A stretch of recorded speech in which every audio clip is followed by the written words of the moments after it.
इस वक्त हम मौजूद हैं अलीगढ़ में और यहाँ पर राष्ट्रीय लोकदल के कुछ कार्यक्रम था और यहाँ पर राष्ट्रीय महासचिव बाबा हरदेव सिंह जी आए हुए हैं। उनसे हम बात करेंगे कि क्या आगे की रणनीति है और किस तरीके से अपने संगठन को मजबूत कर रहे हैं। बाबा जी बहुत बहुत स्वागत है आपका।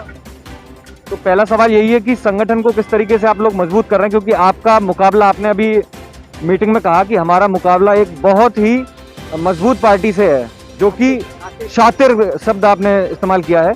तो क्या लग रहा है आपका, क्या रणनीति आप लोग अपनाने वाले हैं?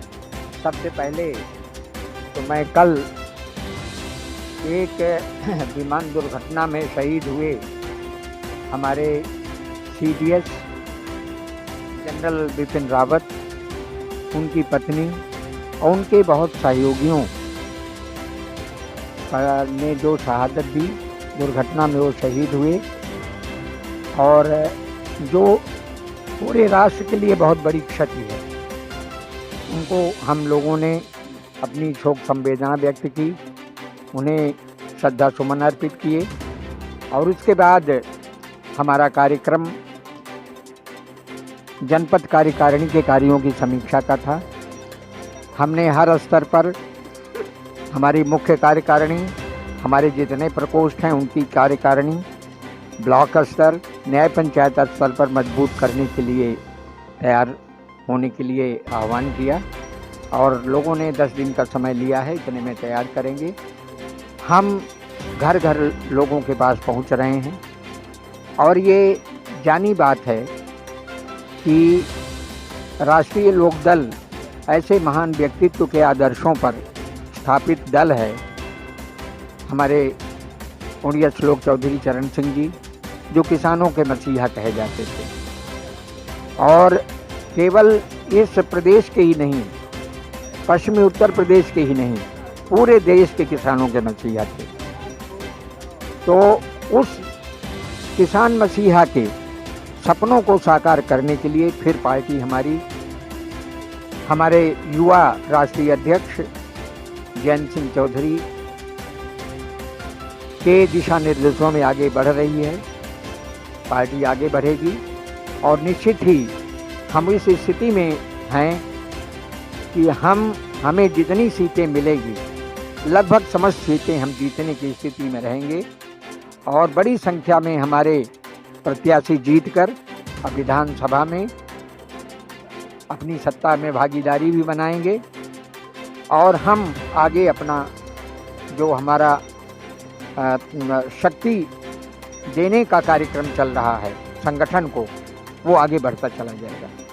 किसान आंदोलन के बाद किस तरीके से पॉजिटिव माहौल आपके पक्ष में बना है, इसको लेकर क्या कहना चाहिए? देखिए, किसान आंदोलन तो 3 जो कृषि कानून बने थे, जिसको किसानों ने समझा कि उनके लिए बहुत हानिकर है और वास्तव में हानिकर था।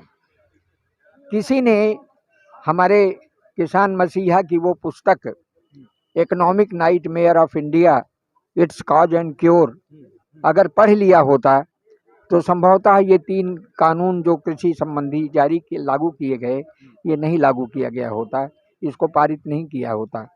और किसानों ने 2 दृढ़ इच्छा शक्ति दिखाई। जमीन, यहाँ की भूमि किसानों का सब कुछ है, वो अपनी जमीन को नहीं छोड़ना चाहते। तो उन लोगों ने जो संघर्ष किया, जो हम तो कहेंगे तपस्या किया, 1 साल लगातार तपस्या करते रहे और तब जाकर उन्हें सफलता मिली और सरकार ने ये महसूस किया कि कानून जो लागू किया गया वो पूरा बिना सोचे समझे लागू किया गया और उसको वापस लिया गया। अब किसान लड़ रहे हैं कि MSP के लिए कानून बनाइए। देखिए, सरकार MSP घोषित करती है तो सरकार बाध्य है उस रेट पर खरीदने के लिए, प्राइवेट पार्टी बाध्य नहीं है। MSP कानून बनने के लिए, बन जाने पर हर कोई व्यक्ति जो खरीदारी करेगा, MSP का जो रेट रहेगा उससे कम पर खरीदारी नहीं करेगा। लोग ये भी कहना है कि फिर प्राइवेट खरीदारी बंद हो जाएगी। मेरा ये कहना है कि बंद नहीं होगी। क्या चावल मिलें जितनी चल रही हैं वो धान खरीदना बंद कर देंगे? क्या आटा मशीनें जिनकी आटा फैक्ट्री है वो गेहूं खरीदना बंद कर देंगे? क्या सरसों खरीदना वो बंद कर देंगे? जो सरसों का तेल निकालने की मिलें बैठाए हुए हैं उनको खरीदना है, चाहे सरकार से खरीदें चाहे सीधे किसानों से। सरकार का महंगा पड़ेगा, किसानों से सीधे उस दर पर खरीदेंगे जो एमएसपी लागू होगी। और एमएसपी लागू करने के लिए किसानों का ही आयोग गठित हो। वो कितनी लागत आती है, जो किसानों का अपने घर के जो उनके लोग लगे रहते हैं उसका भी श्रम मूल्य को जोड़ते हुए लागत मूल्य का 1.5 गुना 2 गुना जब दिया जाएगा तब किसान लाभकारी स्थिति में आएगा, किसानों की बेहतरी होगी। और अगर ग्राम पंचायत स्तर पर, न्याय पंचायत स्तर पर, ब्लॉक स्तर पर माने एग्रो बेस्ड कृषि उत्पाद आधारित उद्योग स्थापित हों, प्रोसेसिंग यूनिट प्रसंस्करण की यूनिट लगे और छोटे छोटे कोल्ड स्टोरेज लग जाएं, तो जो सब्जियां उगाते हैं अगर वो 7 दिन अपनी सब्जियों का सुरक्षा कर सकें कोल्ड स्टोरेज में और उतनी जितनी डिमांड मार्केट की हो उतनी ही डिमांड मार्केट उतनी सप्लाई दें तो कभी रेट डाउन नहीं होगा। और जो किसान सब्जी आदि तैयार करता है उसको वाजिब मूल्य मिलेगा, उसे घाटा नहीं होगा। इन सब को लेकर जो संघर्षरत हैं वो बहुत बधाई के पात्र हैं कि उन्होंने बहुत बड़ा मुद्दा लिया। और इस देश की अगर खेती बिगड़ी तो सब कुछ बिगड़ जाएगा। आने वाले 23 तारीख को लेकर क्या प्रोग्राम है? और जिस तरीके से मेरठ में महारैली हुई है, संयुक्त महारैली, उसमें प्रचंड भीड़ देखने को मिली है, तो क्या लग रहा है कि माहौल बदल रहा है आपके पक्ष में? माहौल पूरी तरह बदला हुआ है, पूरी तरह हमारे पक्ष में है। और करीब करीब सभी लोग मन बना चुके हैं कि अब बदला जाए, बहुत हो गया, झूठ का खजाना बहुत हो गया, अब बदला जाए। बीजेपी कह रही है कि जैसे ही सपा की और आरएलडी की सरकार बनेगी, यानी कि जो गठबंधन है आपका, उसी दिन से उसी रात से गुंडागर्दी अपने चरम पर फिर से पहुंच जाएगी।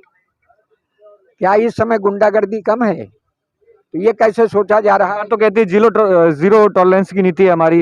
अरे भाई, कितना अपराध डेली हो रहा है, आप समाचार पत्र में देखिए। रेप की घटनाएं कम नहीं हो रही हैं, मर्डर्स कम नहीं हो रहे हैं। 2-4 माफियाओं के खिलाफ कार्रवाई कर देने से तो अपराध नहीं समाप्त हो जाते है। नहीं, कुछ एक क्षेत्र का अपराध आप कम कर सकते हो लेकिन और तो नहीं अपराध समाप्त होते हैं। तो जहाँ तक गुंडागर्दी की बात है, ऐसी कोई बात नहीं, यहाँ सुशासन स्थापित होगा।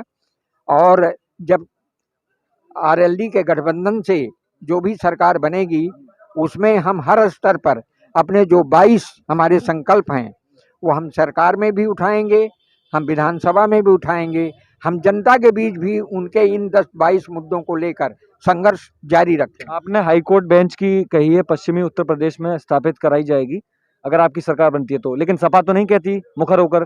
देखिए, ये बहुत पुरानी मांग है और हमारे अधिवक्ता बंधु बहुत समय से मांग कर रहे हैं और न्याय नजदीक मिले ये सब कोई चाहता है। तो ये जायज मांग है, इसके लिए हम लोग पुरजोर आवाज उठाएंगे। चलिए, बहुत बहुत